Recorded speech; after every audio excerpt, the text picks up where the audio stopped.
আমাদের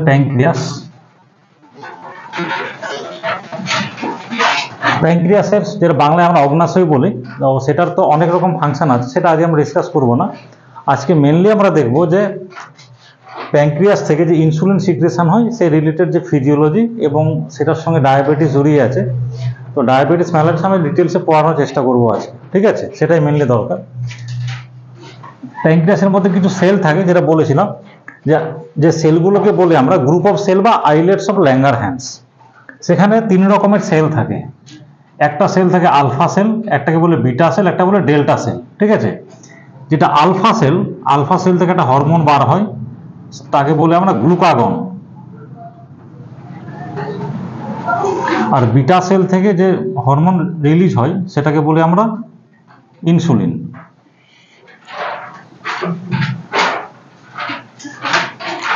আর delta sell থেকে যে হরমোন রিলিজ হয় তার নাম হচ্ছে সোমাটোস্ট্যাটিন। এইটা খুব একটা বেশি এখানে ডিসকাশনে আসবে না। সোমাটোস্ট্যাটিন হচ্ছে একটা ইনহিবিটরি হরমোন, অনেক হরমোনকে কাজ করতে ইনহিবিট করে, কাজ করতে দেয় না। সেটা ডিটেলসে বলবো না, জানার দরকারও নেই। মেনলি আজকে আমাদের এই জায়গাটা ফোকাস করতে হবে যে ইনসুলিন এবং গ্লুকাগন। ইনসুলিন কি করে, যখন আমরা খাবার খাই, মানে খাবার খেলাম, কার্বোহাইড্রেট, প্রোটিন এবং ফ্যাট, সে কার্বোহাইড্রেট ডাইজেশন হওয়ার পরে যখন আমাদের অ্যাবজর্পশন হয় লিভারে যাচ্ছে, সমস্ত মলিকিউলগুলো সিম্পল গ্লুকোজে কনভার্ট হয়। সে গ্লুকোজের মেটাবলিজম রিলেটেড যে হরমোন, সেটা হচ্ছে আমাদের ইনসুলিন, ঠিক আছে? তাহলে যখন আমরা খাবার খেলাম, খাওয়ার পরে কি হচ্ছে যে আমাদের ব্লাডে গ্লুকোজের পরিমাণ অনেক বেড়ে যাচ্ছে। এটা হচ্ছে আমাদের ব্লাড।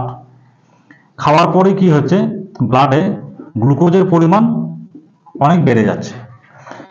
এই যে বিটা সেলগুলো, এরা কি করে, এই গ্লুকোজ লেভেলটাকে সবসময় মনিটর করে যে ব্লাডে গ্লুকোজের মাত্রাটা কত। গ্লুকোজের মাত্রা বেশি মানে কখন বেশি, খাওয়ার পরে, ঠিক আছে? যখনই গ্লুকোজের মাত্রাটা বেড়ে গেল ব্লাডে, তখন বিটা সেল থেকে ইনসুলিন রিলিজ হয়।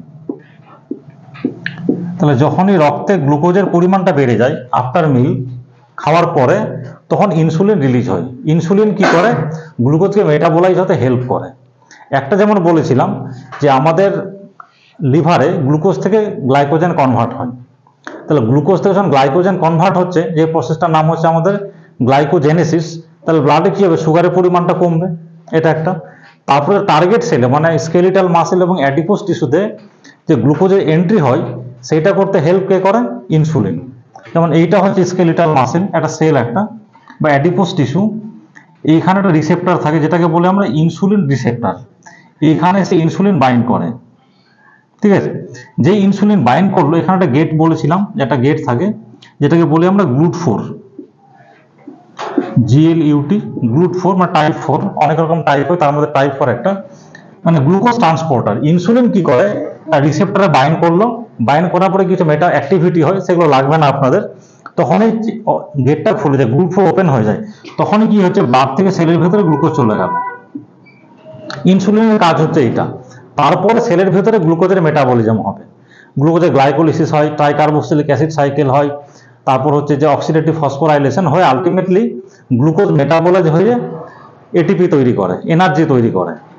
ওই যে প্রসেসটা, ওটাকে বলেছিলাম গ্লাইকোলাইসিস, মানে সেলের ভেতরে গ্লুকোজ গেল, এন্ট্রি করতে কে হেল্প করলো, ইনসুলিন।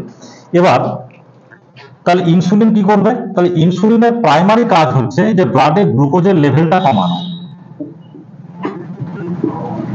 তাহলে ইনসুলিনের প্রাথমিক কাজ কি, যে ব্লাডে গ্লুকোজের মাত্রাটাকে কমিয়ে দাও। আমরা খেলাম, খাওয়ার পরে ব্লাডে গ্লুকোজ লেভেলটা বেড়ে গেল, তার একটা পার্ট গ্লাইকোজেনে কনভার্ট হচ্ছে, আর একটা পার্ট হচ্ছে সেলের ভেতরে যাচ্ছে, এটা ইনসুলিন এন্ট্রি করতে হেল্প করছে, সেখানে গ্লুকোজের মেটাবলিজম হবে। আর বাকি যেটা আমাদের ব্লাডে নর্মাল গ্লুকোজ থাকার কথা, সেটা ব্লাডে থাকবে। কারণ নর্মাল একটা ব্লাডে গ্লুকোজ থাকতেই হবে, কারণ হচ্ছে আমাদের যে ব্রেন যে কাজ করে সবসময়, তার মেটাবলিক ফুয়েল দুটো জিনিস, একটা গ্লুকোজ লাগে, একটা অক্সিজেন লাগে। অক্সিজেন কন্টিনিউয়াসলি আমরা নিচ্ছি, আর গ্লুকোজ সাপ্লাই আমাদের বডিতে এইভাবেই থাকছে। তাহলে আমাদের ব্রেন যদি ঠিকঠাক কাজ করতে হয়, তাকে সবসময় অল দ্য টাইম গ্লুকোজ এবং অক্সিজেন সাপ্লাই দরকার। ওইটা না হলে কিন্তু আমাদের ব্রেন কাজ করতে পারবে না। তাহলে এইটা হচ্ছে গ্লুকোজের ব্যাপার। তাহলে ইনসুলিনের কাজ কি হচ্ছে, ব্লাডে গ্লুকোজের লেভেলটা কমিয়ে দিচ্ছে। তাহলে কি করলো, তাহলে একটা হচ্ছে গ্লুকোজ থেকে গ্লাইকোজেনে কনভার্ট করছে, সেভাবে গ্লুকোজ কমছে। গ্লুকোজের আপটেক বাড়িয়ে দিচ্ছে সেলে, তাহলে গ্লুকোজের ব্রেকডাউনে হেল্প করছে। আর ইনসুলিন কি করে, যেমন আগে আমরা পড়েছিলাম নিওগ্লুকোজেনেসিস, ওইটা করতে দেবে না। কারণ নিওগ্লুকোজিস মানে কি, নিওগ্লুকোজেনেসিস কথাটার মানে হচ্ছে যে প্রোটিন এবং ফ্যাট থেকে গ্লুকোজ তৈরি করা। তাহলে ইনসুলিনের কাজ যদি গ্লুকোজ কমানো হয় তাহলে নিওগ্লুকোজিন হতে দেবে না, তার মানে প্রোটিন এবং ফ্যাট থেকে গ্লুকোজ তৈরি হতে দেবে না, ঠিক আছে। তাহলে ইনসুলিন কি করছে, ব্লাড সুগার কমাচ্ছে। কোথায়? ব্লাডে। কিভাবে? একটা হচ্ছে গ্লাইকোজেনেসিস করছে, মানে গ্লাইকোজেন তৈরি করতে হেল্প করছে। আর গ্লাইকোলাইসিস, গ্লাইকোলাইসিস মানে কি, যে সেলের ভেতরে যে গ্লুকোজের এন্ট্রি হয়ে গেল তার ব্রেকডাউন হচ্ছে। আরেকটা জিনিস কি করবে, নিওগ্লুকোজেনেসিসকে বন্ধ করবে বা কম হতে দেবে।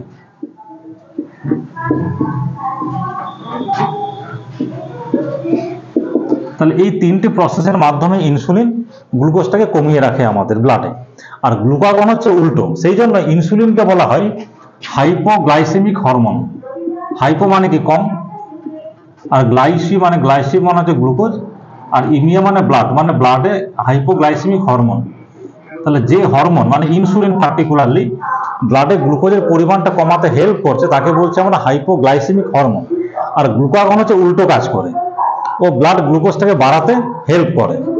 সেই জন্য গ্লুকাগনকে আমরা বলি হাইপার গ্লাইসেমিক হরমোন, মানে রক্তে গ্লুকোজের পরিমাণটা বাড়াতে হেল্প করে, হাইপার গ্লাইসেমিক হরমোন। তাহলে গ্লুকাগন কিভাবে কাজ করবে? তাহলে গ্লুকাগন কখন কাজ করবে? আমরা যখন অনেকক্ষণ না খেয়ে আছি, ফাস্টিং কন্ডিশন, যেমন এখন রোজা করে আছি, আমরা অনেকক্ষণ খাইনি, মানে কি আমার বডিতে এক্সট্রা গ্লুকোজ যাচ্ছে না। তাহলে বডি কি করছে, আমার বডিতে যে গ্লুকোজ স্টোর রয়েছে সেইটাকে ভাঙার চেষ্টা করছে। কিভাবে?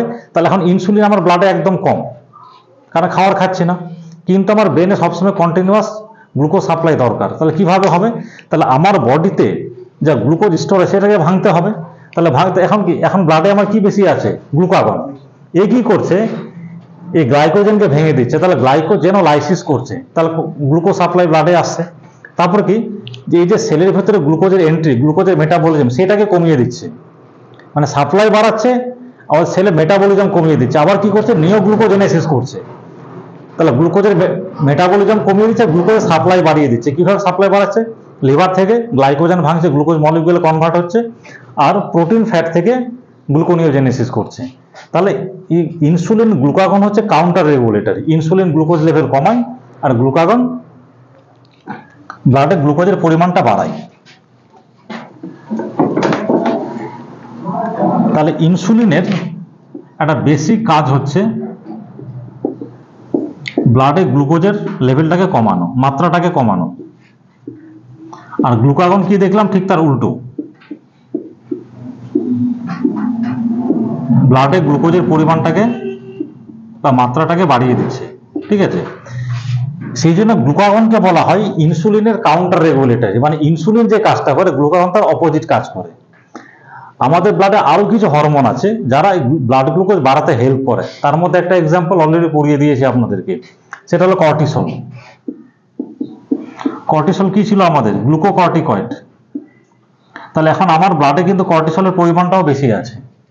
কর্টিসলের সেম জিনিসটাই করে, গ্লাইকোজেনোলাইসিস করে, গ্লুকোজের আপটেকটাকে কমিয়ে দেয়, আর নিওগ্লুকোজেনেসিস করে। এখন আমার ব্লাডে কিন্তু যেমন গ্লুকাগন বেশি আছে, কর্টিসলও কিন্তু বেশি আছে, ঠিক। আরেকটা hormone growth hormone. Growth hormone আমাদের ব্লাডে গ্লুকোজের পরিমাণটাকে বাড়িয়ে দেয়, ঠিক আছে। আরেকটা হরমোন যেগুলো বলেছিলাম ক্যাটেকোলামাইন,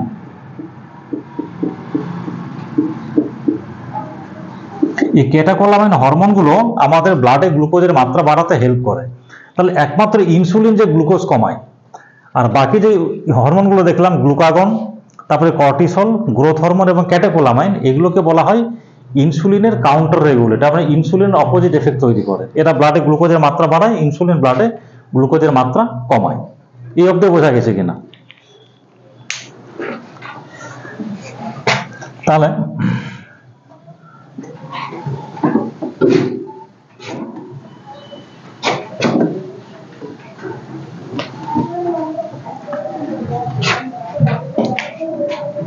এটা হচ্ছে আমাদের জিআই ট্র্যাক্ট, এটা হলো ইসোফেগাস, এটা হচ্ছে আমাদের স্টমাক,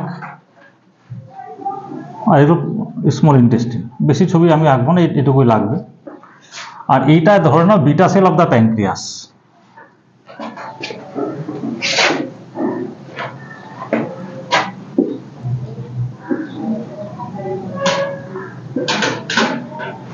এটা হলো বিটা সেল অফ প্যানক্রিয়াস, যেখান থেকে ইনসুলিন রিলিজ হয়। এবার আমরা খাবার খেলাম, খাবারের মাধ্যমে অনেক কিছুই যায়। একটা তো আমাদের কি থাকে, কার্বোহাইড্রেট মিল, যেটা বলেছিলাম, সিম্পলি আমি গ্লুকোজই লিখছি। আর কি থাকে আমাদের, ফ্যাট থাকে, প্রোটিন থাকে, আর কিছু মিনারেল, ভিটামিন এইসব থাকে। যখন আমরা খাবার খেলাম, তাহলে এবার আস্তে আস্তে ইসোফেগাস থেকে নামছে, স্টমাকে আসবে, এই সব জায়গাতে এসে কি হয়, ফুডের ডাইজেশন হয়। তাহলে আফটার মিল মানে খাওয়ার পরে আমার স্টমাক এবং ইন্টেস্টিনে there is presence of different nutrients, carbohydrate আছে, প্রোটিন আছে, ফ্যাট আছে, মিনারেলস আছে, ভিটামিনস আছে, কিছু আমরা জলও খাই। এরা যখন এইখানে কাজ করে, তার এইখানে এসে কি হলো, সিম্পল গ্লুকোজে কনভার্ট হয়ে গেল। একদম সিম্পল গ্লুকোজে কনভার্ট হচ্ছে। আরো কিছু গ্লুকোজ মলিকিউল আছে, এরা হচ্ছে একটা ব্লাড সার্কুলেশন, এটাতে রিঅ্যাবজর্পশন হলো, মানে সরি অ্যাবজর্পশন হলো, অ্যাবজর্পশন হয়ে ব্লাডে যাচ্ছে। তাহলে ব্লাডে এবার গ্লুকোজের মাত্রাটা বেড়ে গেছে। আর বিটা সেলে কি করে, কন্টিনিউয়াসলি গ্লুকোজের মাত্রাটাকে মনিটর করে। যখন এই beta cell of the pancreas দেখলো যে ব্লাডে গ্লুকোজের মাত্রাটা বেশি, মানে খাওয়ার পরে, এ তখন কি করে, ইনসুলিন রিলিজ করতে হেল্প করে। এবার ইনসুলিনের সিনথেসিস কিভাবে হয়, কিভাবে রিলিজ হয়, সেটা অনেক ডিফারেন্ট, জটিল, অনেক বড় মেকানিজম, জানার দরকার নেই। শুধু এটুকুই বোঝা যে খাওয়ার পরে যখন আমার ব্লাডে গ্লুকোজের মাত্রাটা বেড়ে গেল, বিটা সেল ওটাকে মনিটর করে সবসময় যে ব্লাডে গ্লুকোজের মাত্রা বেড়ে গেছে, তাহলে ইনসুলিনকে আমাকে সিক্রেশন করাতে হবে, যাতে করে আমি গ্লুকোজের মেটাবলিজম করতে পারি বা ব্লাডে গ্লুকোজের মাত্রাটাকে স্বাভাবিক নর্মাল মাত্রায় নিয়ে আসতে পারি। এটা একটা গেল এক নম্বর। তার সাথে এখানে আরো কতগুলো ঘটনা ঘটে। এই যে গ্লুকোজ, প্রোটিন, ফ্যাট বা ডিফারেন্ট মাইক্রো নিউট্রিয়েন্টস থাকে, এখান থেকে কিছু হরমোন সিক্রেশন হয়, মানে আমাদের জিআইটি থেকে, মানে গ্যাস্ট্রোইন্টেস্টিনাল ট্র্যাক্ট থেকে কিছু হরমোন তৈরি হয়। সেগুলোকে বলি আমরা খুব ইনক্রেটিন বলি। ইনক্রেটিন নাম কি, মিনিং কি জানতে হবে না। এই হরমোনগুলো কোথা থেকে সিক্রেশন হচ্ছে, গ্যাস্ট্রোইন্টেস্টিনাল ট্র্যাক্ট থেকে। এই যে আমাদের খাদ্যনালী যে সিস্টেমটা রয়েছে, যখন এখানে খাদ্যের প্রেজেন্স একটা আছে, এই যে carbohydrate, protein, fat, different nutrients, এখান থেকে যে হরমোন তৈরি হয়, যেটাকে আমরা সিম্পলি বলি আমরা ইনক্রেটিন। নামও আছে, ডিটেলসে আমি যাব না। এই ইনক্রেটিন গুলো কি করে, বিটা সেলের উপর এসে কাজ করে। এরা করে কি করে, এরাও কি করে, ইনসুলিন রিলিজ করতে হেল্প করে। তাহলে ইনসুলিন রিলিজ কিভাবে হচ্ছে, একটা হলো যে ব্লাডে গ্লুকোজের মাত্রা বেড়ে গেছে, আফটার মিল বা খাওয়ার পরে সে গ্লুকোজের মাত্রাটা বিটা সেল মনিটর করছে, যখনই লেভেলটা বেশি ইনসুলিন সিক্রেশন হচ্ছে, এক নম্বর। দুই নম্বর হচ্ছে যখন আমার খাদ্য নালীর মধ্যে খাদ্য রয়েছে, সেই খাদ্য নালী থেকে যে হরমোন তৈরি হয়, যেগুলোকে সিম্পলি ইনক্রেটিন বলি। দুটো টাইপ আছে, জানতে হবে না। ইনক্রেটিন গুলো কি করে, বিটা সেলের উপর এসে কাজ করে। এরা কি করে, এরাও ইনসুলিন রিলিজ করতে হেল্প করে। তার মানে কি, যে আমার স্টমাকে যখন খাবার আছে, আমার ইন্টেস্টিনে যখন খাবার আছে, বডি কি সেন্স করছে যে আমার বডিতে খাবার এসছে, একটু পরে সেটা ব্লাডে যাবে, সে গ্লুকোজকে মেটাবোলাইজ করতে হবে, নিউট্রিয়েন্টকে মেটাবোলাইজ করতে হবে, তার জন্য আমার ইনসুলিন দরকার। সেই ইনসুলিন রিলিজ করার জন্য সে কিছুটা হেল্প করছে, কি হবে, ইনক্রেটিন রিলিজ করছে। ইনক্রেটিন গুলো এই বিটা সেল থেকে ইনসুলিন রিলিজ করতে হেল্প করবে, তারপরে সেই ইনসুলিন আলটিমেটলি গ্লুকোজের মাত্রাটা কমাবে। কিন্তু এখানে একটা প্রবলেম আছে। প্রবলেম এই যে ইনক্রেটিন গুলো না, যে সিক্রেশন হলো, বেশিক্ষণ ব্লাডে থাকে না, কিছুক্ষণ পরে ডেস্ট্রয় হয়। একটা এনজাইম আছে, সেই এনজাইমটার নাম হচ্ছে ডাইপেপটাইডিল পেপটাইডিস 4। না জানলেও চলবে নামটা, শুধু DPP-4 জেনে রাখুন। এটা কেন বলছি, এটা সুগার যে ম্যানেজমেন্ট করি আমরা, যে মেডিসিন দিই, সেই জায়গাটা বলতে গেলে জিনিসটা কাজে লাগবে, সেই জন্য আমি ডিটেলসে বলছি। তাহলে ইনক্রেটিনগুলোর যে হাফ লাইফ খুব শর্ট, মানে ইন্টেস্টিন থেকে রিলিজ হলো যখন খাবার আছে আমার পেটের মধ্যে, তারপরে বিটা সেলে এসে কাজ করছে, ইনসুলিন রিলিজ করতে হেল্প করছে, এবং অল্প টাইম পরে একটা এনজাইম আছে ডাইপেপটাইডিল পেপটাইডিস 4, এরা কি করে, এই মলিকুলকে ভেঙে দেয়। তার মানে কি, যে এরা যদি বেশিক্ষণ ব্লাডে থাকে, তাহলে ইনসুলিন রিলিজটা বেশি হবে, কিন্তু এটা বেশিক্ষণ কাজ করার সুযোগ পায় না। তার আগে একটা এনজাইম আছে, যাদেরকে ডিস্ট্রয় করে দেয়, মানে মেটাবোলাইজ করে দেয়, বডিকে মানে ব্রেকডাউন করে দেয় এই প্রোটিনগুলোকে। ঠিক আছে, এবার কি হলো, এই যে ইনসুলিন, এবার ইনসুলিনের কাজটাকে যেটা বললাম, দুটো জায়গায় ইনসুলিন কোথায় গিয়ে কাজ করছে, আমার একটা হলো স্কেলিটাল মাসেল,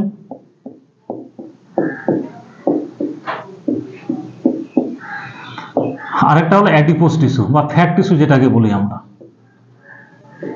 অ্যাডিপোস টিস্যু বা অ্যাডিপোস সেল বলি। এইখানে কি করে, যেটা বললাম, যে GLUT4 চ্যানেলগুলোকে ওপেন করে দেয় ইনসুলিন, রিসেপ্টরের মাধ্যমে কাজ করে, বা সেলের ভেতরে গ্লুকোজ যাচ্ছে, গ্লুকোজের মেটাবলিজম হচ্ছে। তার মানে গ্লুকোজের মাত্রাটা আস্তে আস্তে আমার ব্লাডে কমবে। যে আবার খাবার পর অনেকক্ষণ হয়ে গেল, গ্লুকোজ আস্তে আস্তে কমতে শুরু করবে, আমার পেটের খাদ্যের পরিমাণটা কমে গেছে, তখন কি হবে, ইনসুলিনের সিক্রেশনটা কমে যাবে, ইনক্রেটিনগুলো তৈরি হবে না, তখন আবার ফাস্টিং কন্ডিশন আসবে, হয়তো যদি অনেকক্ষণ না খেয়ে থাকি তখন যদি ব্লাড গ্লুকোজ খুব কমে যায় সেটাকে বাড়ানোর জন্য কি আসবে, গ্লুকাগন আসবে। যখন আমরা না খেয়ে আসি এখন কিন্তু আমার বডিতে ইনসুলিন নেই, মানে খুব কম আছে, একদম খুব নর্মাল থেকে অনেক বিলো লেভেলে আছে, ইনক্রেটিন নেই। কেন ইনক্রেটিন নেই? আমার পেটে খাদ্য নেই, তো পেটে খাদ্য না, ইনক্রেটিন রিলিজ হবে না। আর ইনক্রেটিন কি করে, বিটা সেল থেকে ইনসুলিন রিলিজ করতে হেল্প করে। তাহলে এখন এই অ্যাক্টিভিটিগুলো কম হচ্ছে। এখন কার বেশি কাজ আছে আমার বডিতে? এখন যে না খেয়ে আছে, রোজা করে আছে আমরা, গ্লুকাগন বেশি আছে, কর্টিসল বেশি আছে, গ্রোথ হরমোন বেশি কাজ করছে, ক্যাটেকোলামাইন বেশি করে কাজ করছে, তারা ব্লাডে গ্লুকোজের লেভেলটাকে বাড়ানোর চেষ্টা করছে। এই অবধি বোঝা গেছে? ঠিক আছে।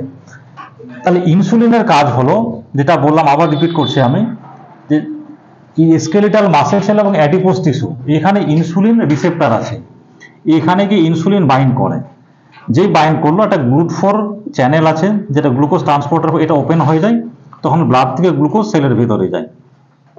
এবার হচ্ছে যে যদি আমাদের প্যানক্রিয়াস থেকে ইনসুলিন সিক্রেশন না হয়, মানে আমি খেলাম, খাওয়ার পরে আমার বিটা সেল থেকে ইনসুলিন রিলিজ হচ্ছে না, বা অল্প হচ্ছে বা একদমই হচ্ছে না, সেটা কিভাবে হতে পারে? যদি কোনো কারণে বিটা সেলগুলো ডেস্ট্রয় হয়ে যায়, তাহলে ইনসুলিন সিক্রেশন কম হবে। তাহলে যখনই ইনসুলিন সিক্রেশন কম হবে, তাহলে কি ব্লাডে গ্লুকোজের মাত্রাটা কমাতে পারবে না, তাহলে আমার ব্লাডে কি হবে, গ্লুকোজের মাত্রাটা বেড়ে যাবে, সেইটাকে বলে আমরা ডায়াবেটিস মেলাইটাস। এটা একটা হতে পারে। আরেকটা হতে পারে কি, যে আমি খেলাম, ব্লাডে গ্লুকোজের মাত্রা বাড়লো, ইনসুলিনও বাড়ছে, ইনসুলিন সিক্রেশন হলো, সবই হচ্ছে, কিন্তু ইনসুলিন এসে রিসেপ্টরে কাজ করতে পারছে না, যেটাকে বলি আমরা রিসেপ্টর রেজিস্ট্যান্স।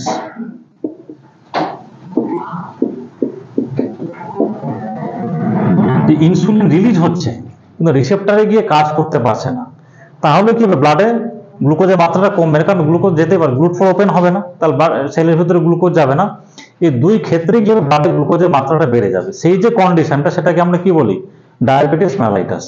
তাহলে ডায়াবেটিস মেলাইটাস কন্ডিশনটা বড় ডেফিনিশন আছে, এত বড় ডেফিনিশনে আমি যাচ্ছি না, খুব সিম্পলি হচ্ছে যে বিটা সেল থেকে হয় ইনসুলিন সিক্রেশন কম হচ্ছে, বা একেবারেই হচ্ছে না, বা ইনসুলিন সিক্রেশন হচ্ছে কিন্তু টার্গেট সেলে গিয়ে কাজ করতে পারছে না, রিসেপ্টরকে কাজ করতে রেজিস্ট্যান্স হয়ে গেছে। তাহলে দুই ক্ষেত্রে কি হবে, ব্লাডে গ্লুকোজের মাত্রাটা বেড়ে যাবে, সেই কন্ডিশনটাকেই বলি আমরা ডায়াবেটিস মেলাইটাস। ঠিক আছে, তাহলে এটা থাকে এখানে।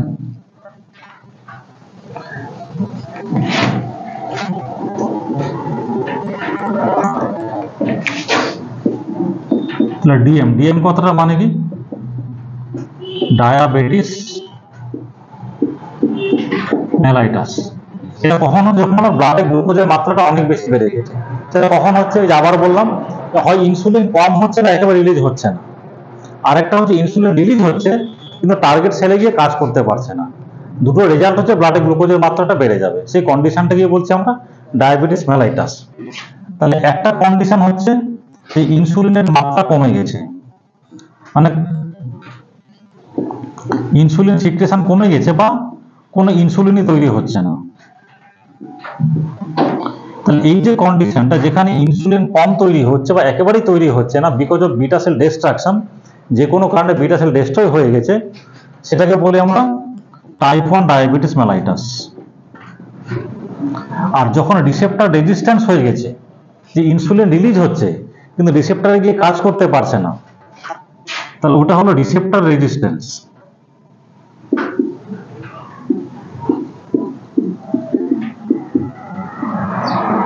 এইটাকে বলি আমরা টাইপ 2 ডায়াবেটিস মেলাইটাস।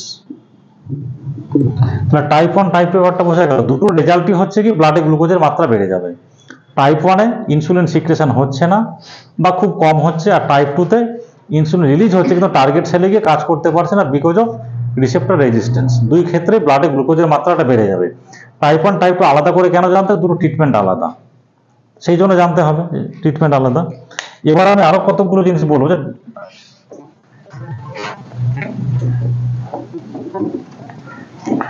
তাহলে types of diabetes mellitus.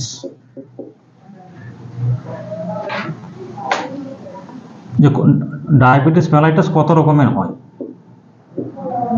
Types of diabetes mellitus. একটা আমরা দেখে নিলাম কি, টাইপ 1। আর একটা দেখলাম টাইপ 2। এই দুটো হলো একটা মেজর ক্যাটাগরি। তো টাইপ 1 টাইপ 2 জিনিসটাকে সেটা অলরেডি আমি বলে দিয়েছি। আমরা যতগুলো পেশেন্ট ডিল করি ম্যাক্সিমাম এর মধ্যেই পড়ে, এর আরো কিছু ভ্যারাইটি আছে। এবার জিনিসটা বলে দিই যে টাইপ 1 কাদের হয়, টাইপ 2 কাদের হয়। এই টাইপ 1টা ইয়াং এজে হয়,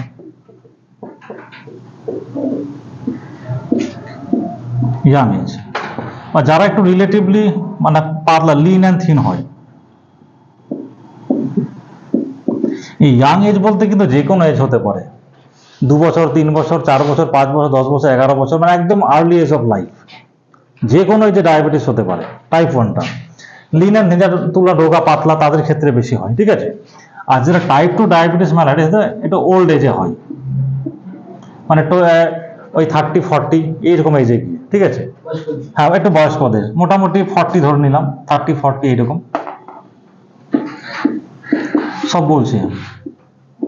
এই জন্য এটাকে আমরা বলি অ্যাডাল্ট অনসেট।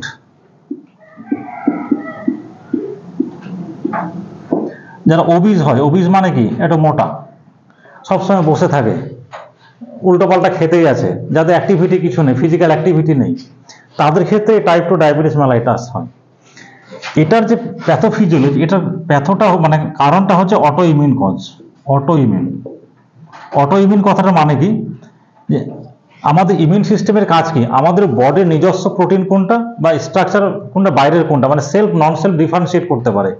অনেক সময় কি হয়, ইমিউন সিস্টেম আমাদের বডির পার্টিকুলার কোনো স্ট্রাকচারকে চিনতে পারে না। অনেক সময় কি হয় যে আমাদের ইমিউন সিস্টেম যে কোনো কারণে ডিসরেগুলেটেড হয়ে কি হচ্ছে, আমাদের শরীরে নিজস্ব যে বিটা সেল তাকে চিনতে পারে না, মানে তাকে রেকগনাইজ করার ক্যাপাবিলিটি থাকে না। তো তার এগেনস্টে অ্যান্টিবডি তৈরি করবে, সেই অ্যান্টিবডিগুলো ওই বিটা সেলকে ডিস্ট্রয় করতে শুরু করে। তা যখনই ওই অটো ইমিউন প্রসেসের কারণে অ্যান্টিবডিগুলো আমাদের বডির বিটা সেলগুলোকে ডিস্ট্রয় করতে শুরু করবে, তাহলে ইনসুলিন প্রোডাকশন কমতে শুরু করবে, আস্তে আস্তে আরো অনেকটা কমবে। সেইটাই হচ্ছে টাইপ 1 ডায়াবেটিস মেলাইটাস। আর এইখানে কি হচ্ছে যে ইনিশিয়াল পর্যায়ে ইনসুলিন তৈরি হয় কিন্তু রিসেপ্টরে গিয়ে কাজ করতে পারে না। তারপর টাইপ 2 ডায়াবেটিস মানে যত সময় যায়, মানে যতদিন এগোয়, আস্তে আস্তে ইনসুলিন প্রোডাকশন ক্যাপাসিটি কমে যায় এ থেকে, মানে beta cell of the pancreas থেকে। কিন্তু ইনিশিয়াল পর্যায়ে মানে যখন টাইপ 2 ডায়াবেটিস শুরু হচ্ছে, তখন ইনসুলিন প্রোডাকশন কম বা তার থেকে একটু বেশি থাকে। যত ডিজিজ প্রোগ্রেস করতে শুরু করে, অনেক দিন অনেক বছর চলে যাচ্ছে, তখন সেক্ষেত্রে ইনসুলিন প্রোডাকশনটা আস্তে আস্তে কমে। আর টাইপ 1 এর ক্ষেত্রে প্রথম থেকে ইনসুলিন প্রোডাকশনটা কম হয়। তার মেকানিজমটা কি, অটো ইমিউন কজ, যে আমাদের ইমিউন সিস্টেম বিটা সেলের এগেনস্টে অ্যান্টিবডি তৈরি করছে, যে বিটা সেলকে ডিস্ট্রয় করে দিচ্ছে, সেল মানে ইনসুলিন তৈরি করার মতো সেল থাকছে না বা নাম্বারে কম থাকছে। তাহলে মেজর ক্যাটাগরি হলো টাইপ 1 এবং টাইপ 2। তাহলে এটা ইয়াং এজে হচ্ছে, এটা ওল্ড এজে হচ্ছে। আরো কতগুলো ভ্যারাইটি আছে, একটাকে বলি আমরা ল্যাডা বলি। এগুলো খানিকটা ইন্টারেস্টিং এর জন্য আমি বলে রাখছি, ঠিক আছে। ল্যাডা কথাটার মানে হচ্ছে লেটেন্ট,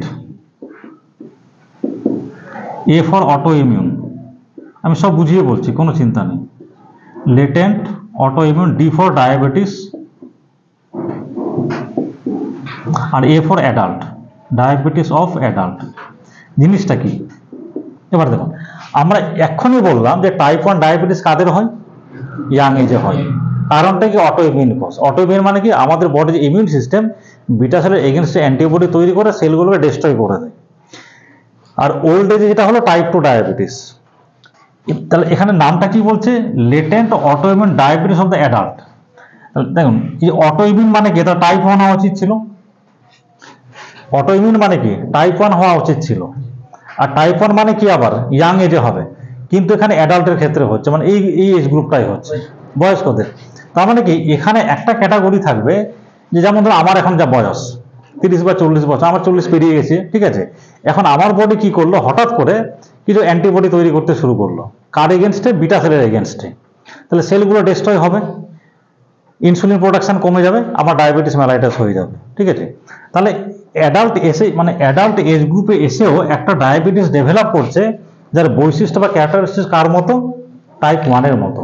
তাহলে এটা হলো type 1 diabetes among the adult. সেই জন্য বল লেটেন্ট, লেটেন্ট মানে এটা পরে ডেভেলপ করছে, অটোইমিউন মানে এই যে অটোইমিউন প্রসেস, আর ডায়াবেটিস হলো অ্যাডাল্ট মানে, তার মানে কি, যে অ্যাডাল্ট এজেও এই টাইপ 1 ডায়াবেটিস ডেভেলপ করতে পারে। যেহেতু এটা অ্যাডাল্ট এজ গ্রুপে এসছে, ওই টাইপ 1 না বলে আমরা নাম দিয়ে দিলাম কি, ল্যাডা, যে অ্যাডাল্ট এজে টাইপ 1 এর মতো একটা ফিচার ডেভেলপ করছে, এরও ট্রিটমেন্ট আছে, ট্রিটমেন্ট ব্যাপারটা পরে আসছে। সেজন্য এটাকে আরেকটা ইন্টারেস্টিং নাম দেওয়া হয়েছে, এটা কি 1 আছে, এটা 2, তাহলে মাঝামাঝি এটাকে 1.5 বলা হয়। তাহলে type 1 diabetes, type 2 diabetes mellitus. তার এই যে ল্যাডা যেটা বললাম, তা আরেকটা লোকে মজা করে 1.5 বলে, মানে দুটোর মাঝখানে বলে। 1 আর 2 বললে 3 হয়, তার অর্ধেক কত 1.5। কেউ কেউ এটাকে 1.5 টাইপও বলে থাকে। এটা একটা গেল। আরেকটা টাইপ আছে, এটা ইন্টারেস্টিং ব্যাপার। তাহলে এখানে কি দেখো, তাহলে ল্যাডার কনসেপ্টটা কি হলো, যে অ্যাডাল্ট এজে গিয়ে টাইপ 1 এর মতো ফিচার ডেভেলপ করছে। উল্টোটাও তো হতে পারে, যে ইয়াং এজে অ্যাডাল্টের মতো একটা ডায়াবেটিস মেলাইটাস ডেভেলপ হবে। সে টাইপটাকে বলে আমরা Modi, MODY, maturity onset diabetes of the young. বুঝিয়ে বলছি আমি, maturity onset diabetes of young. তার মানে কি, যে কারো যে ইয়াং এজ, মানে হয়তো 20 আগে, 15 ইয়ার্স বা 20 ইয়ার্স, তারও ডায়াবেটিস ডেভেলপ করলো, কিন্তু সেখানে কারণটা কিন্তু অটোইমিউন না, মানে টাইপ 1 এর মতো না, ফিচারটা টাইপ 2 এর মতো। মানে কম এজেও, ইয়াং এজেও একটা ডায়াবেটিস ডেভেলপ করছে, যার কারণটা হচ্ছে ইনসুলিন রিসেপ্টর রেজিস্ট্যান্স। তার মানে কি, যে এই যে ইয়াং এজেই টাইপ 2 এর মতো একটা ডায়াবেটিস ডেভেলপ করছে। জিনিসটা খুব সিম্পল। একটা হলো টাইপ 1, যেখানে অটোইমিউন কজ, যেটা ইয়াং এজে হচ্ছে। একটা হলো টাইপ 2, যেখানে ইনসুলিন রিসেপ্টর রেজিস্ট্যান্স, এটা হয়ে গেল। আর ল্যাডারটা হচ্ছে কি টাইপ 1 এর মতো, কিন্তু অ্যাডাল্ট এজে ডেভেলপ করছে। আর মোডিটা কি হলো, টাইপ 2 এর মতো, কিন্তু ডেভেলপ করছে কোথায়, ইয়াং এজ গ্রুপে। তাহলে আমি খুব সিম্পল যদি বলি, তাহলে আমি ইয়াং এজে দুটো পাবো, ইয়াং এজে দুটো পাবো, ইয়াং এজ গ্রুপে। একটা তো ক্লাসিক্যাল, যেটা টাইপ 1, যেটা অলরেডি সবসময় আমার মাথায় থাকবে। আরেকটা কি, যদি ইয়াং এজে টাইপ 2 এর মতো, মানে ইনসুলিন রিসেপ্টর রেজিস্ট্যান্স ডেভেলপ করে, তাহলে পাবো আমি কি, মোডি, MODY। আর যেটা অ্যাডাল্ট এজে বললাম আমি, একটা তো ক্লাসিক্যাল হয়ে গেল টাইপ 2 ডায়াবেটিস মেলাইটাস, একদম ক্লাসিক্যাল যেটা। আর একটা হয়ে গেল আমার কি, ল্যাডা। এবার যখন আমরা ম্যানেজমেন্টের দিক থেকে পড়ি, সেটা একটা ব্যাপার, সেটা আমি পরে আসছি, যে কোনটা কিভাবে না ম্যানেজ করবো, সেটা আমি একটু করে বলে দেবো। তা এই ব্যাপারটা বোঝা গেল কিনা, এটা একটা গেল। আরেকটা হচ্ছে, এটা মুছে দিই, আরেকটাকে বলি আমরা gestational diabetes mellitus. Gestational diabetes mellitus. Gestation কথাটা মানে প্রেগনেন্সি, মানে কোন একটা মহিলার আগে থেকে ডায়াবেটিস ছিল না, আগে থেকে ছিল না, কিন্তু দেখা গেল যখন তার বাচ্চা এসছে, মানে ওই সেকেন্ড, আমরা একটা টোটাল প্রেগনেন্সিকে 3টে পার্টে ভাগ, মানে টোটাল 36 উইক বা 37 উইকস, তো 12 করে 3টে পার্টে ভাগ করি। প্রথম 12 সপ্তাহটাকে বলে আমরা ফার্স্ট ট্রাইমেস্টার, 12 থেকে 24 সপ্তাহকে বলে আমরা সেকেন্ড ট্রাইমেস্টার, আর 24 থেকে 37টাকে বলে আমরা থার্ড ট্রাইমেস্টার। আমরা 3টে আলাদা আলাদা ভাগ করে নিই পিরিয়ডটাকে। যদি কোনো মহিলার বা মায়ের প্রেগনেন্সির আগে থেকে ডায়াবেটিস ছিল না, একদম ফুল পুজো ডায়াবেটিস নেই, এবার তো বাচ্চা কনসিভ করেছে, প্রেগনেন্সি হয়েছে, আমি সেকেন্ড বা থার্ড ট্রাইমেস্টারে গিয়ে দেখলাম তার ব্লাড সুগার লেভেল বেড়ে গেছে, ওই যে ডায়াবেটিস আর ডিউরিং অর পার্টিকুলারলি প্রেগনেন্সির সময় ডেভেলপ করছে, সেইটাকে বলছি আমরা, যেহেতু জেস্টেশন বা প্রেগনেন্সির সময় আসছে, তাকে আমরা বলছি জেস্টেশনাল ডায়াবেটিস মেলাইটাস। এখানে কিন্তু দুটো কারণই থাকে। একটা কারণ হচ্ছে কি, ইনসুলিন প্রোডাকশন কমে যায়, আর একটা কি, ওই receptor resistance, insulin receptor resistance. তাহলে ডিউরিং প্রেগনেন্সি সেকেন্ড বা থার্ড ট্রাইমেস্টারে গিয়ে যে সমস্ত মেয়েদের ফিজিওলজিক্যাল চেঞ্জ হয়, দেখুন প্রেগনেন্সি মানে কি, মায়ের পেটের বাচ্চা বড় হচ্ছে, তাহলে সেই বাচ্চাটাকে সাপোর্ট করার জন্য কিছু হরমোন দরকার হয়। সেই সময় কি হয়, মায়েদের ইস্ট্রোজেন প্রোজেস্টেরন খুব বেশি থাকে ব্লাডে। তারপর আরেকটা হরমোন থাকে হিউম্যান প্লাসেন্টাল ল্যাক্টোজেন, সেটাও বেশি থাকে। কর্টিসল লেভেল, গ্রোথ হরমোন, এগুলো মায়ের ব্লাডে অনেক বেশি থাকে, কারণ ওই হরমোনগুলো বাচ্চার ডেভেলপমেন্টে হেল্প করে। আর ওই হরমোনগুলোই কি হয়, যে গ্লুকোজের মেটাবলিজম ডিস্টার্ব করে দেয়। দুটো কাজ করে সেই হরমোনগুলো, একটা ইনসুলিন সিক্রেশন কমিয়ে দেয়, আর একটা কি করে, রিসেপ্টর রেজিস্ট্যান্স তৈরি করে, এবং তার রেজাল্ট হচ্ছে জেস্টেশনাল ডায়াবেটিস মেলাইটাস। বেশিরভাগ ক্ষেত্রে প্রেগনেন্সি হয়ে গেল, বাচ্চা ডেলিভারি হয়ে গেল, ওটা আস্তে আস্তে নর্মাল হয়ে যায়, আর কারো কারো ক্ষেত্রে ঠিক হয় না, হয়তো লাইফ টাইম থেকে গেল। তাহলে ওই যে ডায়াবেটিস মেলাইটাস ডেভেলপ করছে ডিউরিং দ্য প্রেগনেন্সি বা ডিউরিং দ্য জেস্টেশন, তাকেই বলছি আমরা জেস্টেশনাল ডায়াবেটিস মেলাইটাস। এখানে দুটো মেকানিজমে থাকে, আবার রিপিট করছি, ইনসুলিন প্রোডাকশনও কমে আর রেজিস্ট্যান্সও ডেভেলপ করে। এটা গেল। আরেকটা ক্যাটাগরি যেটা আমাদেরকে জানতেই হবে, যে সেকেন্ডারি টু এনি কজ, মানে অন্য কোন একটা কারণ থেকে সেকেন্ডারি ডায়াবেটিস মেলাইটাস, যেটা অন্য কোন একটা অসুখ হয়েছে শরীরে, সেখান থেকে বডিতে সুগারের লেভেলটা অনেক বেড়ে যাচ্ছে বা সুগার ডেভেলপ করছে, ঠিক আছে। তার মধ্যে কিছু মেডিসিন আছে, যেমন পেশেন্টকে ট্রিট করি, কিছু মেডিসিন দিই, সেই মেডিসিন কিছু খেলেও বডিতে সুগারের মাত্রা বেড়ে যায়। তার মধ্যে একটা হচ্ছে, এটা আপনারা খুব পরে হয়তো ব্যবহার করবেন, আমি খুব একটা ব্যবহার করি না, প্রোপ্রানল বলে একটা ড্রাগ আছে, এটা বিটা ব্লকার, ডিটেলস আমি বলবো না। এই ড্রাগটা অনেকদিন খেলে ব্লাডে গ্লুকোজের মাত্রা বেড়ে যায় বা ডায়াবেটিস হওয়ার সম্ভাবনা একটা থাকে। একটা ওষুধ আমরা ব্যবহার করে থাকি, থিয়াজাইড বলে একটা মেডিসিন, এটা প্রেশারের মেডিসিন, এখন ডিটেলস আমি কিছু বলবো না। থিয়াজাইড মেডিসিন খুব ইউজ হয়, প্রচুর, মানে আমরাও ব্যবহার করি। এই ওষুধটা অনেকদিন ব্যবহার করলে কারো কারো ক্ষেত্রে ডায়াবেটিস ডেভেলপ করে। কেন করে? বেসিক্যালি এটা কিছুই নাই, থিয়াজাইড ডাইউরেটিক গুলো যেমন থ্যালিডোন আছে বা ক্লোরথ্যালিডোন বা হাইড্রোক্লোরথিয়াজাইড এগুলো আছে, ওরা কি করে, ওই রিসেপ্টর রেজিস্ট্যান্স তৈরি করে। মেডিসিনটা অনেকদিন ধরে খাচ্ছে, ইনসুলিনকে কাজ করতে দিচ্ছে, রিসেপ্টর রেজিস্ট্যান্স তৈরি করে, তাহলে কি আস্তে আস্তে ব্লাডে গ্লুকোজের মাত্রাটা বেড়ে যাবে, তখন ওই মেডিসিনগুলোকে চেঞ্জ করতে হয়। আর কখন হবে? আগের দিনে বললাম কুসিং সিনড্রোম। কুসিং সিনড্রোমে কর্টিসল লেভেলটা অনেক বেড়ে যায়। কর্টিসল কি? গ্লুকোকর্টিকয়েড। তাহলে যে সমস্ত পেশেন্ট কুসিং সিনড্রোম আছে তাদেরও ব্লাডে সুগার লেভেলটা বেড়ে থাকবে বা ডায়াবেটিস হবে। আরো অনেক কিছু আছে, অ্যাক্রোমেগালি আছে, ওগুলো তার ডিটেলস যাবো না। তার মানে এতগুলো ক্যাটাগরি, একটা হলো ক্লাসিক্যাল টাইপ 1, আরেকটা ক্লাসিক্যাল টাইপ 2, আরেকটা কি দেখলাম, ল্যাডা, মানে অ্যাডাল্ট ডেভেলপ করছে কিন্তু ফিচারটা টাইপ 1 এর মতো। আর মরিটা দেখলাম যে ইয়াং এর মধ্যে ডেভেলপ করছে বাট ফিচারটা হচ্ছে অ্যাডাল্টদের মতো, মানে রিসেপ্টর রেজিস্ট্যান্স। আরেকটা দেখলাম জেস্টেশনাল ডায়াবেটিস মেলাইটাস, আরেকটা দেখলাম ড্রাগ ইনডিউস, মানে যে সমস্ত মেডিসিন আমরা খাচ্ছি বা অন্য একটা কোনো অসুখ হয়েছে সেখান থেকে আমাদের বডিতে ডায়াবেটিস মেলাইটাস ডেভেলপ করছে।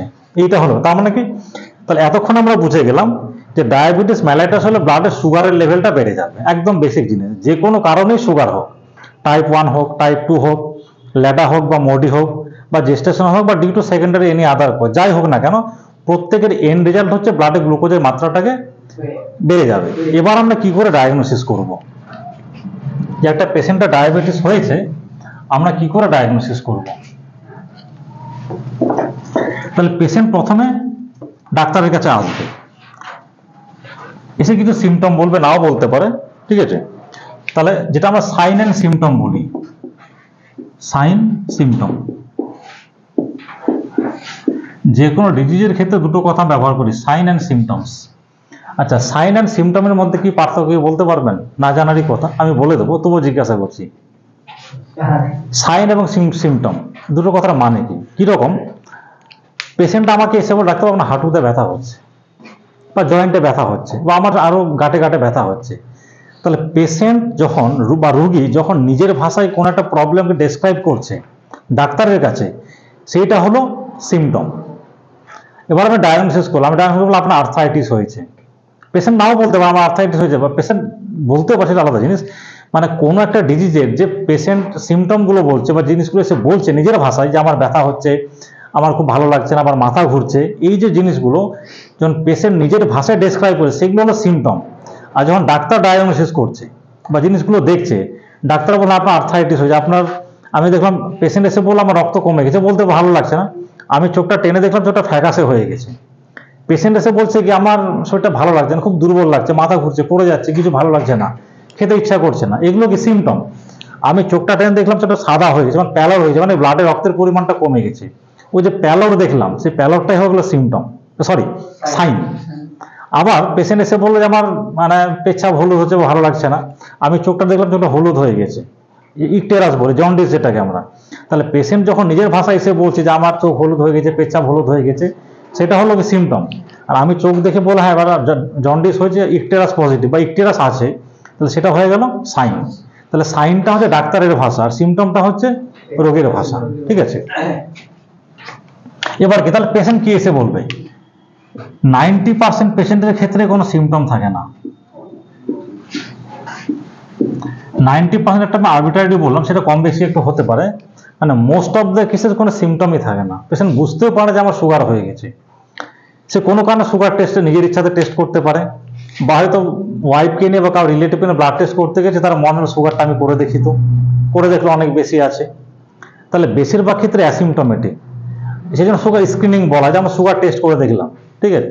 তো স্ক্রিনিং করার উদ্দেশ্য হচ্ছে ওই যে সমস্ত অ্যাসিমটোমেটিক পেশেন্ট যাদের মধ্যে কোনো সিমটম ডেভেলপ করে না, কিন্তু সুগার হয়ে গেছে, ইভেন ভেতরে ভেতরে তো অনেক ক্ষতি করে দিয়েছে, বুঝতে পারছে না, বা এখনো সিমটম ডেভেলপ হয়তো কিছুদিন পর ডেভেলপ করবে। তো বেশিরভাগটা হচ্ছে অ্যাসিমটোমেটিক, বা কোনো সিমটম থাকে না, কোনো অসুবিধাই থাকে না, কোনো ইনসিডেন্টালি সুগার টেস্ট করতে গিয়ে দেখা গেল সুগার অনেক বেশি হয়ে বসে আছে, সেটা একটা ব্যাপার হতে পারে। আর যেগুলো সিমটম থাকে, কি কি সিমটম থাকে, একটা হয় পেশেন্ট এসে বলবে যে আমার জল তেষ্টা খুব পাচ্ছে, মানে জল প্রচুর খাচ্ছে, গলা শুকিয়ে যাচ্ছে, মুখ শুকিয়ে যাচ্ছে, ঘন ঘন পেচ্ছাপ হচ্ছে, খুব খেতে ইচ্ছে করছে, খাচ্ছে কিন্তু খিদা মিটছে না। এই যে তিনটে কন্ডিশন, একটাকে বলি আমরা পলিডিপসিয়া। পলি মানে কি বহু, আর ডিপসিয়া মানে মানে জল তেষ্টা যেটাকে বলে, ঠিক আছে, মানে অনেক জল খাচ্ছি। পলি ইউরিয়া, পলি মানে অনেক, আর ইউরিয়া মানে ইউরিন বেশি করে হচ্ছে, ঠিক আছে। আরেকটা হলো পলিফেজিয়া, পলি মানে অনেক, আর ফেজিয়া মানে খাওয়া। তাহলে অনেক বেশি খাচ্ছে, অনেক বেশি জল খাচ্ছে, জল তেষ্টা পাচ্ছে, পেচ্ছাপ বেশি হচ্ছে, এই তিনটে হচ্ছে একেবারে ক্লাসিক্যাল সিমটম। এবার দেখুন, খাচ্ছে, খিদে পাচ্ছে, আসলে রোগা হয়ে যাচ্ছে, আমি শরীর আস্তে আস্তে ভেঙে শরীরটা খারাপ হয়ে যাচ্ছে, তো কারো কারো ক্ষেত্রে ওজনও বাড়ে। তো ক্লাসিক্যাল আমি তিনটে জিনিস পাবো। এবার এটা কেন হচ্ছে, আমি আগের দিনও বলেছিলাম, আসলে পলি ইউরিয়া বা পলিডিপসিয়াটা কেন হচ্ছে, মানে জল বেশি খাচ্ছে, জল পেচ্ছাপ বেশি হচ্ছে। যখনই আমাদের ব্লাডে গ্লুকোজের মাত্রাটা বেড়ে যায়, কিডনি থেকে তো ফিল্টার হয়, আমি পড়াবো, ডিটেলস পড়াবো ওটা। তো কিডনিতে যখন বেশি করে গ্লুকোজের মাত্রা যদি বেশি থাকে, তাহলে কিডনিতে ফিল্ট্রেশন বেশি হবে। আর গ্লুকোজের যে অসমোটিক এজেন্ট, মানে ও যেদিকে মুভ করবে ওয়াটারকেও সেদিকে মুভ করাবে। মানে হ্যাঁ, মানে গ্লুকোজ যেদিকে বেশি থাকবে, গ্লুকোজের কনসেন্ট্রেশন যেখানে বেশি হবে, যে কোনো অসমোটিক মানে অসমোসিস, বাংলায় বোধ অভিব্যপন না কি বলে আমি ভুলে গেছি, অসমোসিস কথাটা মানে হচ্ছে যে সলিউট কনসেন্ট্রেশন যেদিকে বেশি থাকে ওয়াটার সেই দিকে মুভ করবে। ছোটবেলায় হয়তো পড়েছেন, দেখবেন এটা আলু দূর কেটে দুটো গর্ত করেছেন, মাঝখানে একটা রেখে দিয়েছিলাম, একদিকে আমি কি করেছি যে জলের চিনি দিয়ে দিয়েছি, শুধু জল রেখেছি, একটু পর বা কয়েক ঘন্টা পর দেখবো যেদিকে চিনি এবং জল ছিল সেদিকে জলের লেভেলটা আরো বেড়ে গেছে, তার মানে ওয়াটার ওই দিকে মুভ করেছে। এই যে খুব ক্লাসিক্যাল এক্সাম্পল দিলাম, মানে সুগার মলিকিউল হচ্ছে একটা অসমোটিক এজেন্ট, ও যেদিকে বেশি থাকবে ওয়াটার সেই দিকে ও ড্র্যাগ করবে, সেই দিকে টেনে নিয়ে যাবে। তাহলে ইউরিন দিয়ে যদি গ্লুকোজ বেশি ফিল্টার, তাহলে ওয়াটারও ফিল্টার বেশি হবে, আর বেশি ফিল্টার হচ্ছে মানে ইউরিন বেশি হবে।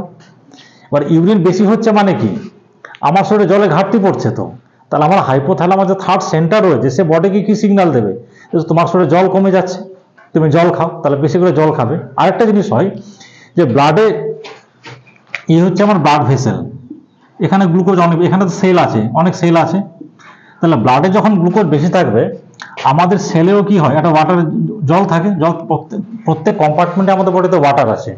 তাহলে এইখানে যদি গ্লুকোজের লেভেলটা বেড়ে, তাহলে কি হবে, সেল থেকে ওয়াটার বেরিয়ে কোথায় আসবে, সেলের বাইরে চলে আসবে, সেলের বাইরে।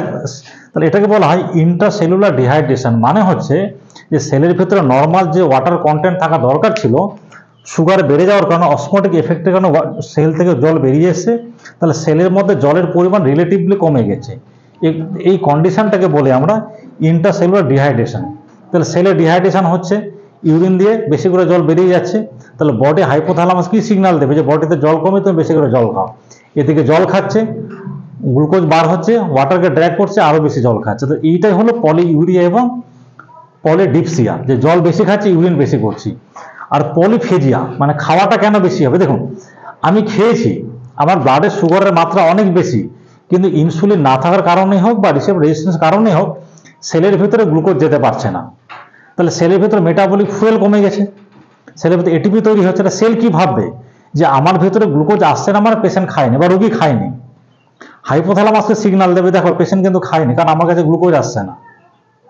হাইপোথ্যালামাস আরো খাওয়ার ইচ্ছাটাকে বাড়িয়ে দেবে, মানে ফিডিং সেন্টারটাকে অ্যাক্টিভেট করে আমাদের হাঙ্গারটাকে আরো বাড়িয়ে দেবে, যে আমি খাচ্ছি, কিন্তু খাওয়ার পরে সেই গ্লুকোজ যে সেলের ভিতরে যাবে, সেলকে বলে হ্যাঁ খাবার আছে, সেল তো সেটাই বুঝতে পারছে না। আবার কি হচ্ছে, যখন ইউরিন দিয়ে গ্লুকোজ লস হচ্ছে, মানে বডিতে এক্সট্রা গ্লুকোজ বেরিয়ে যাচ্ছে, মানে নিউট্রিয়েন্ট ডেফিসিয়েন্সি হচ্ছে, তাহলে বডি বারবার সিগন্যাল দেবে তুমি বেশি করে খাও, তুমি বেশি করে খাও, তাহলে খাবে বেশি, জলও খাচ্ছে বেশি, পেচ্ছাপও হয়ে যাচ্ছে বেশি, এটা একটা সিমটম থাকবে। আরেকটা সিমটম কি থাকে, হঠাৎ করে পেশেন্ট এসে রাখতে বিশাল ঘা হয়ে গেছে, এখানে একটা দেখলাম পুরো অ্যাবসেস হয়ে গেছে, রাত্রে পুজ টুজ হয়ে গেছে, আপনার সন্দেহ হলো, ট্রিটমেন্ট দিলেন, সুগারটা টেস্ট করে দেখলেন যে অনেক বেশি সুগার।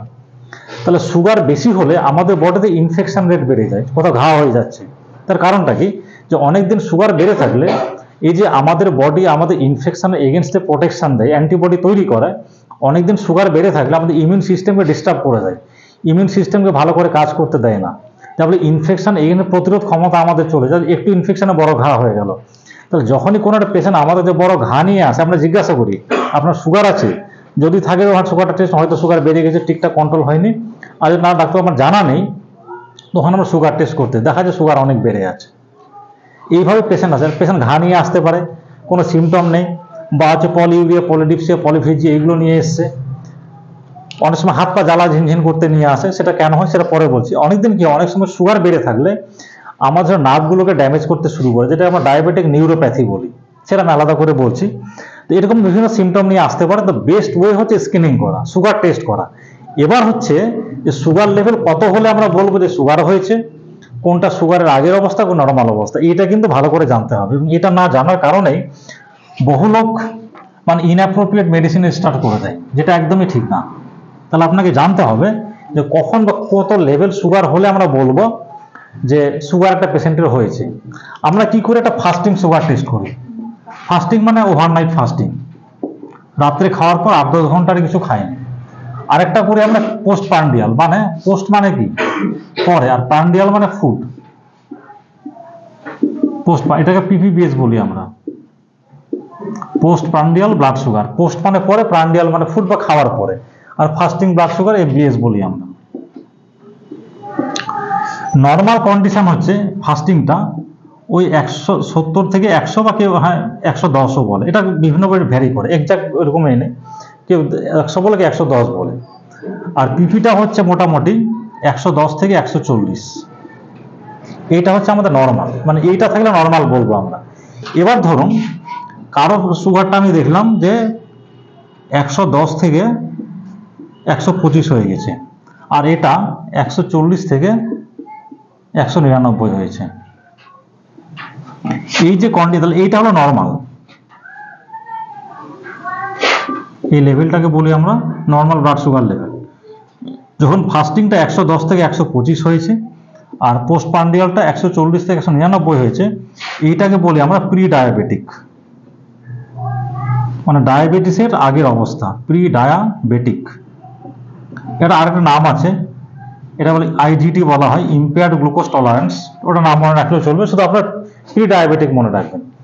এই কন্ডিশনে কিন্তু আমরা সুগার মেডিসিন স্টার্ট করব না। এবার যদি কারো ব্লাড সুগার লেভেল ফাস্টিং 126-এর বেশি আর পিপিটা 200-র বেশি হয়ে গেছে, এইটা হলো কিন্তু অ্যাকচুয়ালি ডায়াবেটিস। ঠিক আছে, আরেকটা blood sugar test, random blood sugar যেটাকে বলে, একটা তো বলো ফাস্টিং, একটা হলো পোস্ট প্রান্ডিয়াল, আরেকটা হয় র্যান্ডম ব্লাড সুগার, আরবিএস যেটাকে বলি। র্যান্ডম মানে হচ্ছে যে আমি খেয়েছি কিন্তু ওই 2 ঘন্টা কোনো মেনটেন করিনি, আমি জাস্ট একটা র্যান্ডমলি দিয়ে দিয়েছি। যদি র্যান্ডম ব্লাড সুগার 200-র উপরে যায়। আরেকটা আছে হিমোগ্লোবিন A1C বলে একটা, আমরা এটাও জানতে হবে। হিমোগ্লোবিন A1C কথাটার মানে কি, হিমোগ্লোবিন A1C, আমাদের ব্লাডে হিমোগ্লোবিন আছে, নর্মাল গ্লুকোজও আছে। এই যে গ্লুকোজ মলিকিউল আর বেশি নিজের মধ্যে বাইন্ডিং করতে পারে, এমনি বাইন্ড করে যায়। এবার যদি আমাদের ব্লাডে গ্লুকোজের মাত্রাটা অনেক বেশি থাকে, তাহলে গ্লুকোজের সঙ্গে আরবিসির বাইন্ডিংটা কি হবে, বেশি হবে।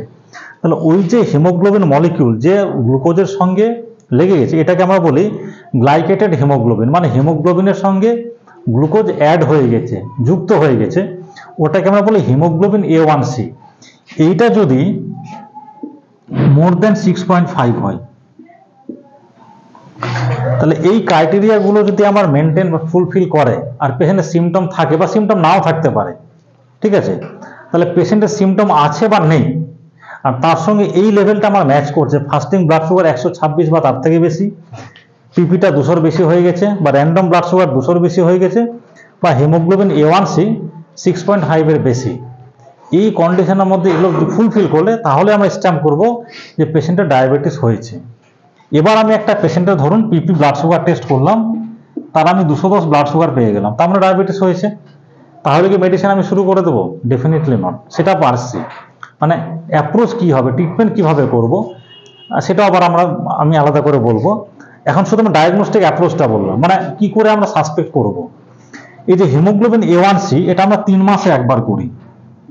প্রথম যখন ডায়াগনোসিস তখন একবার করে নিলাম, পরে যখন পেশেন্ট ফলো আপে আসবে আমরা 3 মাস পর পর করাই, মানে 10 দিন 15 দিন বা 1 মাসে আমরা করব না। হিমোগ্লোবিন A1C আমরা 3 মাস ইন্টারভালে করাই। অ্যাকচুয়ালি কি, এই যে হিমোগ্লোবিন A1C আমি দেখলাম কোনো পেশেন্টের অনেক বেশি, নর্মালি তো বেশি, আমার টার্গেট থেকে 5 বা 6 এর নিচে রাখা। যদি দেখলাম যে হিমোগ্লোবিন A1C অনেক বেশি, 10, 11, 12, 13 এরকম হয়ে যায়, তার মানে অনেক বেশি, এটা প্রমাণ করে যে লাস্ট 3 মান্থসে পেশেন্টের সুগার কন্ট্রোল একদমই বাজে ছিল।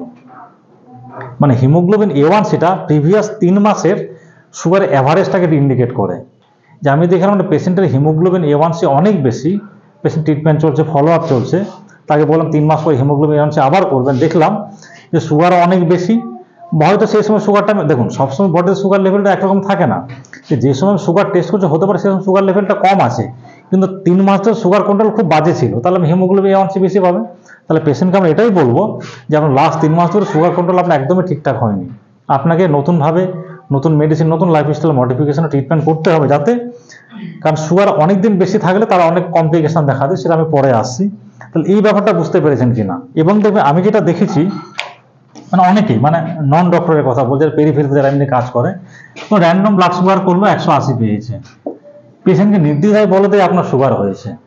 এটা করবেন না, ঠিক আছে, এটা কোনোদিনই করবেন না। যে 180 পেলাম র্যান্ডম ব্লাড সুগার করে, বা পিপি একটা সুগার পেয়ে গেলাম 180 পিপি সুগার, তাহলে ডায়াবেটিস হয়নি, কিন্তু প্রি ডায়াবেটিস।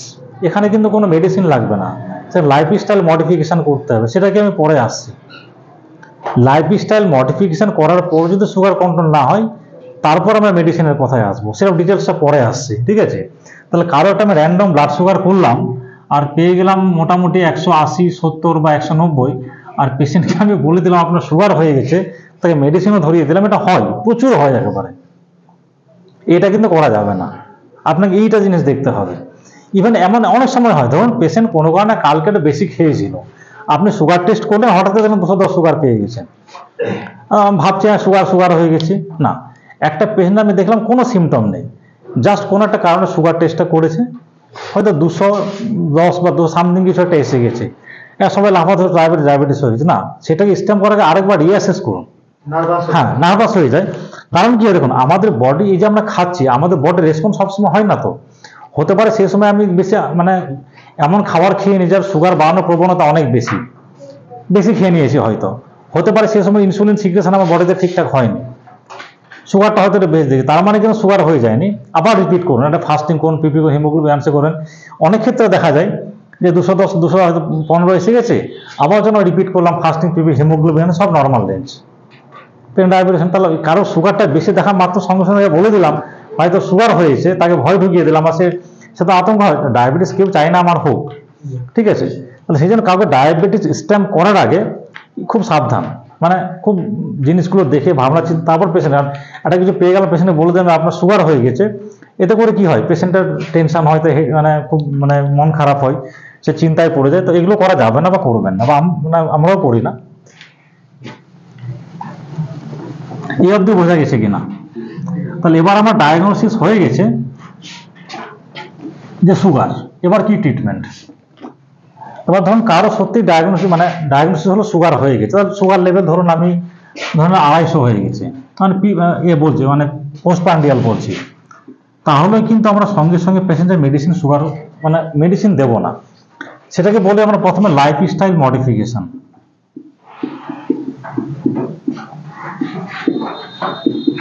লাইফস্টাইল মডিফিকেশন কথাটা মানে কি, পেশেন্টকে আমরা বলবো এটা খাওয়াটাকে রেস্ট্রিক্ট করুন, মিষ্টি জিনিসটা খাওয়াটা কমান, মানে সুগার ইনটেকটা একটু কমিয়ে দিন, আর প্রত্যেকদিন আধা ঘন্টা জোরে জোরে হাঁটবেন। সপ্তাহে 7 দিন না হলে আমরা সপ্তাহে অন্তত 5 দিন বলি, যে সপ্তাহে 5 দিন 30 মিনিট, মানে পার উইক জোরে জোরে হাঁটবেন।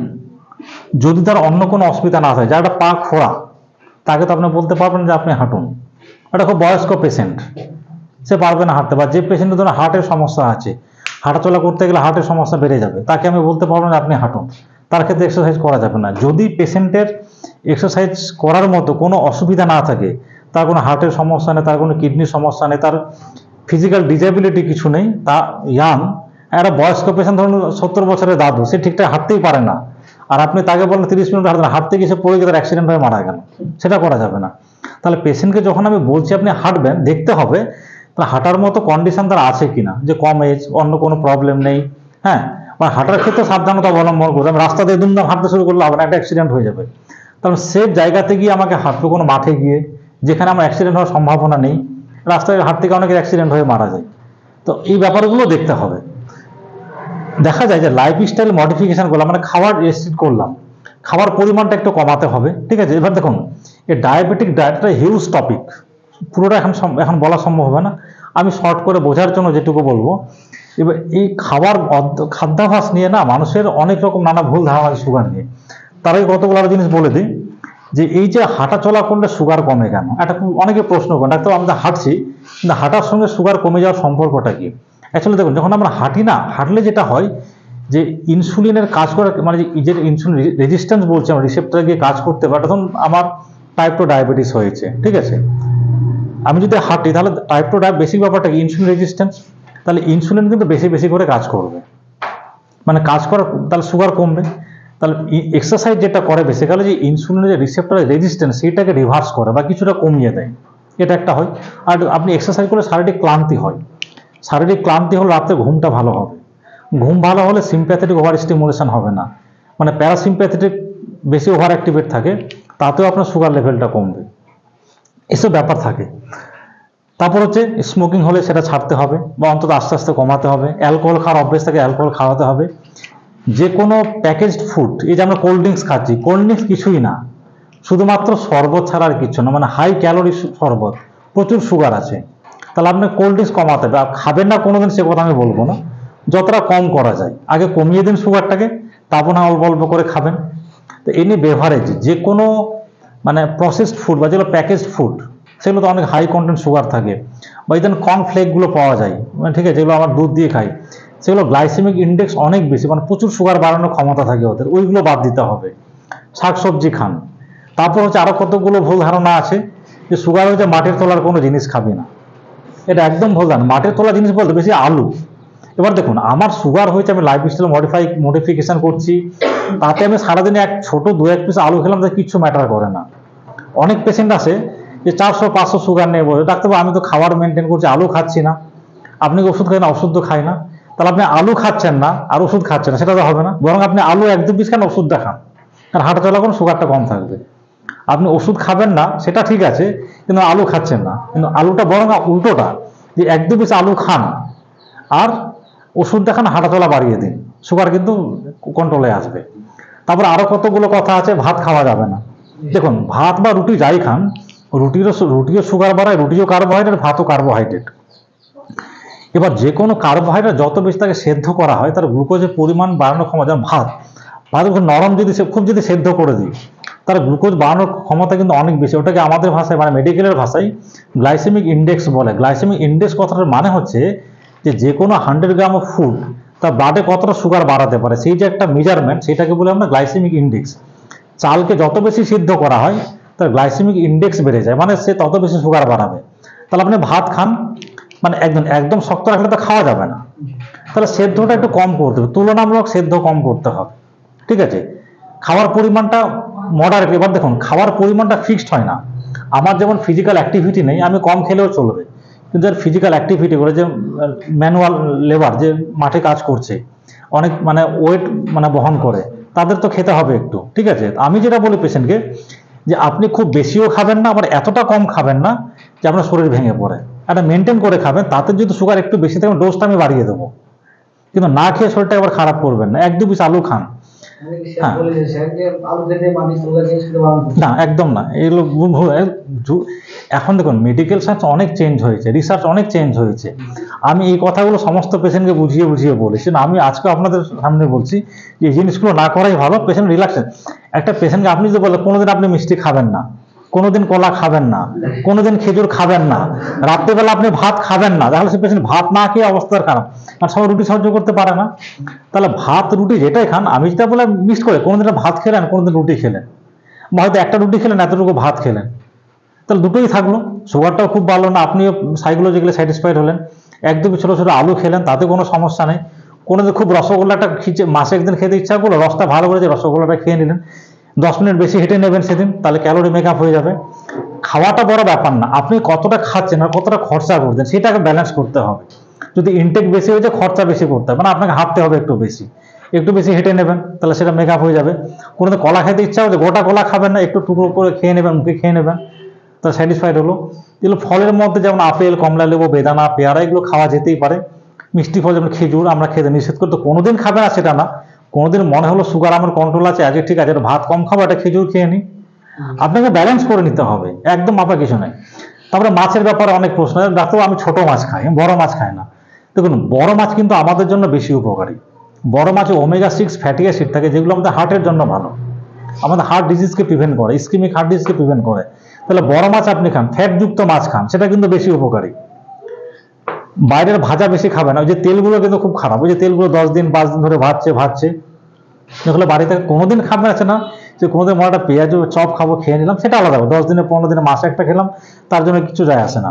এবার মাটির তলা জিনিস বলতে কি বোঝে, আলু, গাজর, বিট, এগুলো যেটা বললাম, আলু 1-2 পিস আপনি খেতেই পারেন, কোনো প্রবলেম নেই। এই জন্য গাজর বা বিট, এগুলো তো ফাইবার্স খাবার, এগুলো সুগার অত বেশি থাকে না।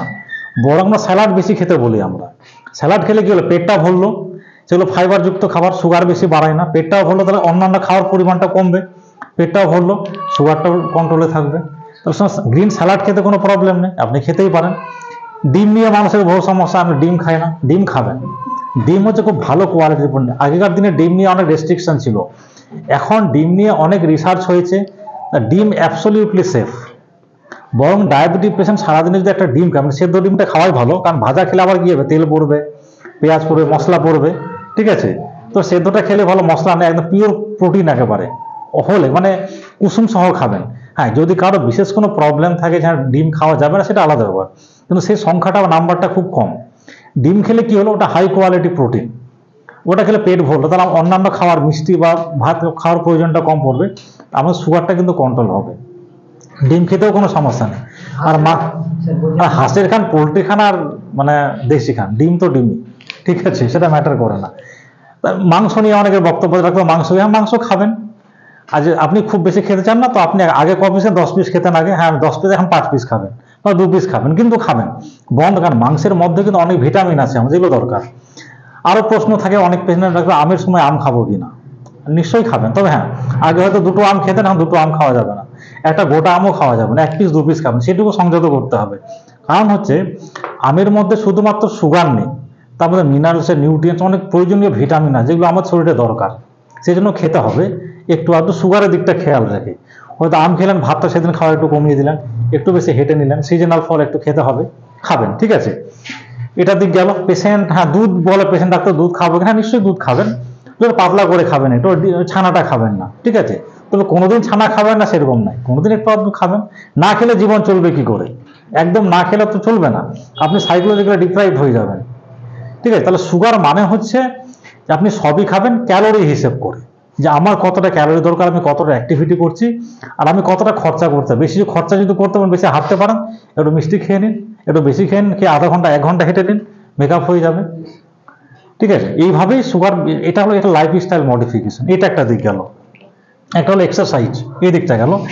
এবার আছে ড্রাগ ট্রিটমেন্ট। এবার ড্রাগটা দেখুন, এমন আমি পেয়েছি পেশেন্ট, ধরুন কারো সুগার মানে 300-র উপরে চলে গেছে,